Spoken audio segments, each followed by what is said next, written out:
Hey everybody, it's Alicia with At Home with Alicia Designs. I own a small business that I run out of my home using a really cool tool called a laser cutter. I'm able to make all sorts of things like this,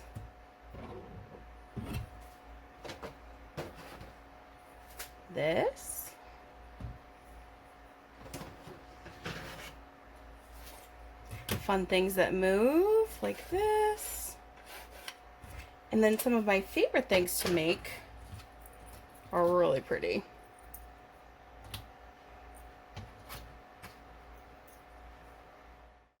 Alright, so the first step in any project that I do actually starts on the computer. I do all my designing in one special program that I'm comfortable with. For the sake of this project, I've already gone ahead and done the design. I've manipulated shapes and text and everything else that I needed to so that we can go ahead and move this file over to the application that my laser cutter uses. So one thing I do want to show you here is that I actually have a few different colors, and I do that for a reason. It has nothing to do with paint colors or anything like that, but when I break a design down into different colors, it will sort of separate it into different steps once I move it over into the other application. So I've already gone ahead and saved this, and now I'm going to go into my laser cutters software. What you're looking at here is actually the bed of my laser cutter.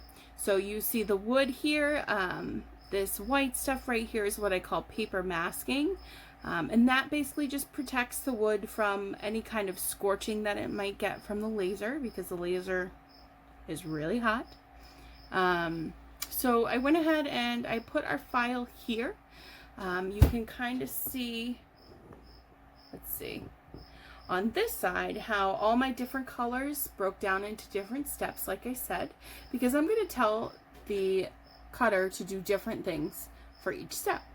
So right here you'll see that I want to cut out the main rectangle of, or square rather, of our puzzle.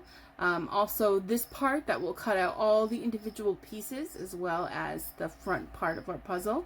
You'll notice that I have the text up here set to engrave, which will just kind of burn into the wood so that you can see it, but it won't cut directly through.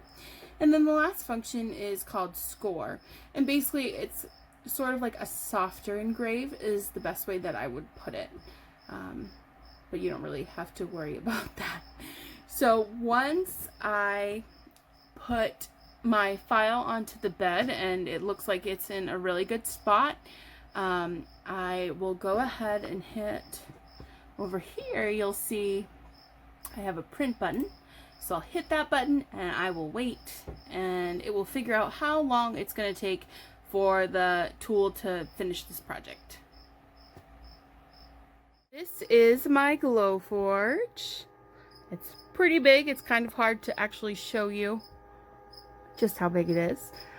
This hose right here vents all the exhaust fumes out the window, just like your dryer would. Our software has finished up figuring out how long the project's going to take, and it looks like it's going to take about 6 minutes. So my next step is just to hit the button.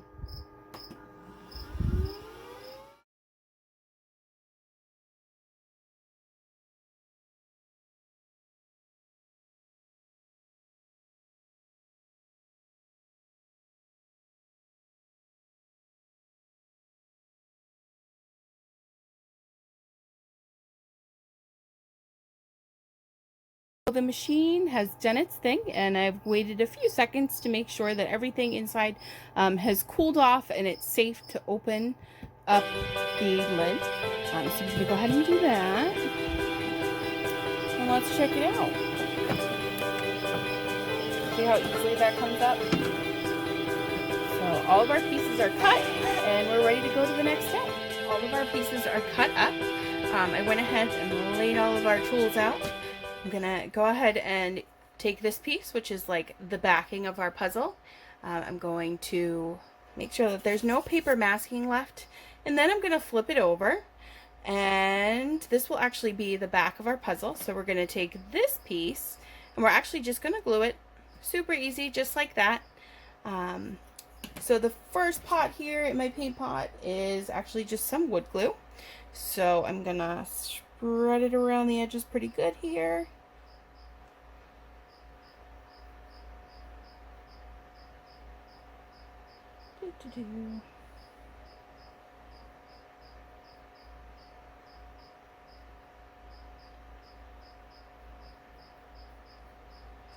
Alright, and once I get a pretty good coating on there, I'm going to go ahead and make sure that this part of the puzzle faces the bottom, because it's going to be the very bottom of our puzzle. And I'm going to take the piece that we just glued, and I'm just going to line it right up the best that I can.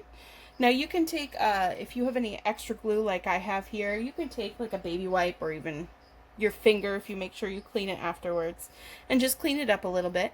I'm going to go ahead and push all of the pieces down as well as I can to get the best bond that we can there. And then the next step, we're actually just going to let this dry. So we're going to put it to the side here. If you want to, you could always put like a book on top or something to kind of clamp it down a little bit. I kind of cheated a little bit and I got a head start on painting some of these pieces, but this is the next step. Just paint your pieces. It doesn't matter what design you do, what colors you do. You just do whatever you want.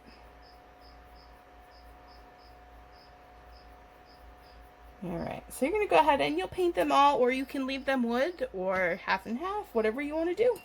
But letting all of this dry is pretty much the last step. Once everything's dry, you can go ahead and start using the puzzle, and it's good to go. I mean, putting the pieces back in is kind of a challenge in itself, but the idea is that you could put the pieces together to form new shapes like this. And that's it.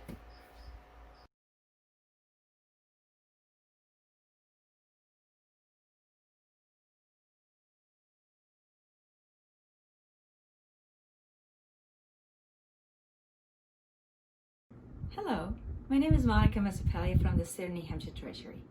The Unique College Investment Plan is New Hampshire's tax advantage 539 college savings plan, open to all U.S. residents, and is a proud supporter of the Children's Museum of New Hampshire and sponsor of this year's virtual Maker Fest event.